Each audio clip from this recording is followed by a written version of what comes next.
नमस्कार। मेरा नाम कविता देवानंद निप्तौर है और मैं प्रभाग 10 से खड़ी हूँ और मेरा चुनाव चिन्ह है पड़ा ब्लैक बोर्ड।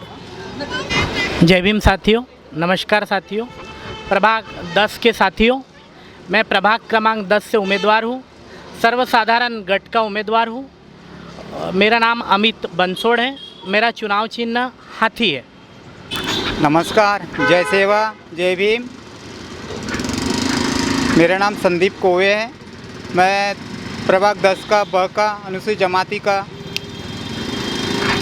अपक्ष का उम्मीदवार हूँ और मेरा चुनाव चिन्ह है नगाड़ा। जैसे आपने देखा कि एक से आप मिल रहे हैं, तो जैसे आप पब्लिक में जा रहे हैं तो सबसे ज़्यादा आपके वार्ड के लोग कौन सी ऐसी समस्या है जो लोग आपसे डिस्कस कर रहे हैं और चुन के आने के बाद आप प्रायोरिटी बेसिस पे उसमें वर्क करना चाहोगे? देखिए, शिक्षा की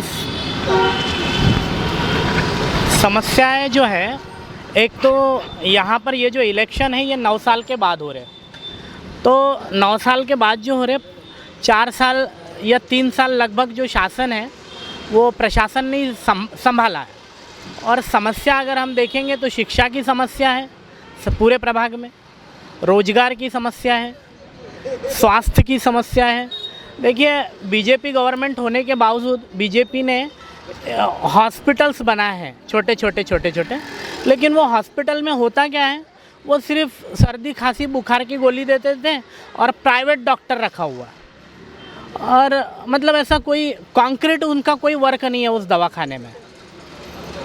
जैसे अभी हम और एक समस्या जो देख रहे हैं नागपुर में, जैसे एमएमसी की स्कूल है उनकी काफ़ी खस्ता हालत हो चुकी है, और एक तरफ देखते हैं कि इंटरनेशनल स्कूल, पब्लिक स्कूल का एक इनकी संख्या दिनों दिन बढ़ते जा रही है, लेकिन एक आम फैमिली में बच्चे जो है उनको हम जब एडमिशन के लिए जाते हैं तो इतनी फ़ीस होती है कि वो अफोर्ड नहीं कर सकते इतनी फ़ीस, और एनएमसी में भी उनको बच्चों को नहीं डाल सकते। कुछ एनएमसी स्कूल तो बंद होने के कगार पर है, तो इसके बारे में आपका क्या मानना है? एनएमसी की स्कूलें जो आप बोल रहे बंद होने के कगार पे नहीं है, बंद हो चुकी है। मतलब कंप्लीट जो एनएमसीज़ की स्कूलें हैं, आज देखिए हमारे प्रभाग क्रमांक 10 में वो एनएमसी की स्कूल हुआ करती थी, आज वो जोन ऑफिस है। एक स्कूल हुआ करती थी मंगलवारी बाज़ार में, वो आज देखिए तो वाटर बिल का जो वाटर बिल होता ना, वो उसका ऑफिस है। तो खस्ता हालत में नहीं है और बंद होने की कगार पे नहीं है, बंद हो चुकी है। अभी हम देखते हैं कि बड़ी बड़ी जो पार्टियाँ हैं और उनमें एक कार्यकर्ता काम करता है, लेकिन जैसे अभी एनएमसी के चुनाव लगे हुए हैं, तो जब चुनाव की बारी आती है तो उम्मीदवार इंपोर्ट किए जाते हैं या वीआईपी उम्मीदवार आते हैं, और कार्यकर्ता को कहीं ना कहीं उम्मीदवारी से वंचित रखा जाता है। तो इसके बारे में आपका क्या है? आपका जो मीडिया है, क्या नाम आपके मीडिया का? National web media. और साहब आपका नाम? सॉरी, महेश पात्रीकर साहब, आपका सवाल बहुत ही अच्छा सवाल है। मतलब मुझे नहीं लगता कोई मीडिया का साथी इस प्रकार का सवाल पूछ रहा है।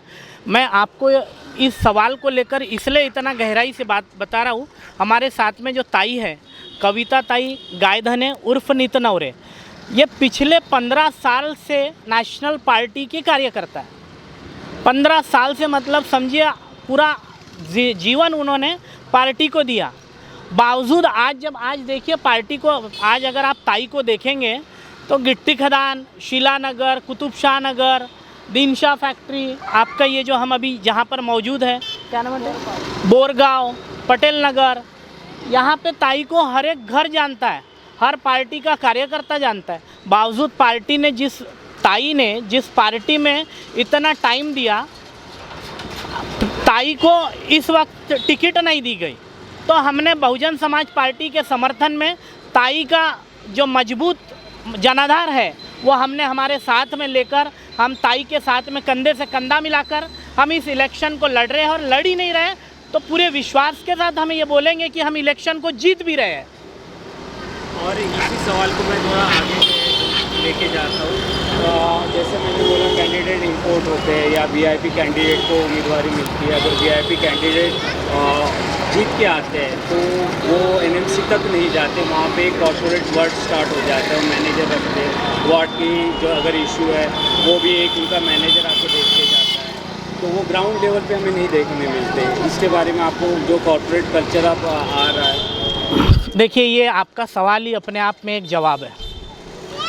सवाल आपका अपने आप में एक जवाब है, क्योंकि ये वास्तविक परिस्थिति है।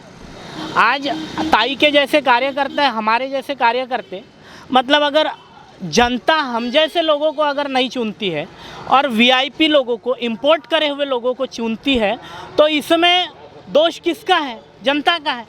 जनता ने देखना चाहिए कि आपके पास में कौन आ रहा है।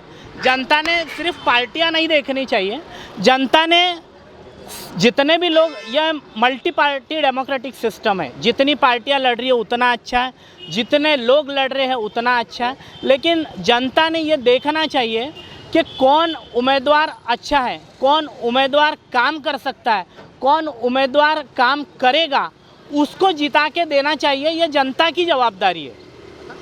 नेता तो फिर ऐसे ही होते हैं ना, जैसे इंपोर्ट करके लाए, व्यापार करे जैसा राजनीति हो रहा है। टिकटें खरीदी बेची जा रही है, वोट खरीदे बेचे जा रहे हैं।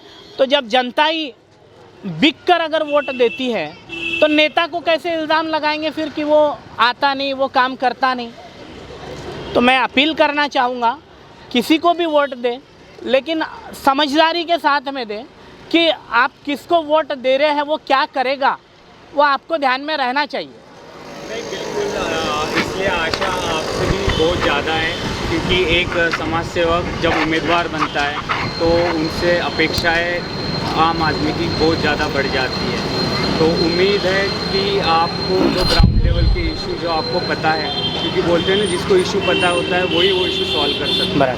तो आशा इसलिए भी आपसे ज़्यादा है कि आप अपने ग्राउंड लेवल पे एक एक आदमी से, जैसे हम देख रहे थे, आप मिल रहे थे, डिस्कस कर रहे थे, आप अगर चुनाव में जीतते तो ऐसी कौन सी दो चीज़ें जो सबसे पहले आप उसको बदलना चाहोगे? सबसे पहले तो ये जो एनएमसी की स्कूलें बंद हो रही है, हम पूरी कोशिश करेंगे, और कोशिश ही नहीं तो हम वो स्कूलों को चालू करेंगे, जो जो स्कूलें बंद हुई है, और कोशिश करेंगे कि हम नई भी स्कूलें चालू कर सकें हमारे माध्यम से। बिल्कुल। रोज़गार पे हम बहुत ज़्यादा भर देंगे। रोज़गार पर हम बहुत ज़्यादा, बेसिक समस्या यही है, रोटी कपड़ा मकान, और हम उस पर 100% काम करेंगे। जैसे आज हम वोट मांगने के लिए डोर टू डोर आ रहे हैं, वैसे हम रोज़गार के लिए और शिक्षा के लिए भी हम डोर टू डोर लोगों के घर तक आएंगे, लोगों से उनकी समस्या पूछेंगे, उनकी समस्या का निवारण भी करेंगे। हमारे चैनल को शुभकामनाएं। उम्मीद यही है कि आप चुन के आने के बाद जो जो इशू आपने डिस्कस किए वो ग्राउंड लेवल में उसका समाधान भी आप करेंगे, और हमें आपका प्रभाग सही में डेवलप होता हुआ सिर्फ नाम का नहीं, देखने में भी मिलेगा। इतनी अपेक्षा आपसे है, और आपको आने वाले इलेक्शन के लिए बहुत बहुत शुभकामनाएं। कुछ बोलना? आपका भी धन्यवाद। नेशनल वेब मीडिया ना, नेशनल वेब मीडिया, आपका भी हम तीनों उम्मीदवारों की तरफ से धन्यवाद, हमारी जनता की तरफ से धन्यवाद।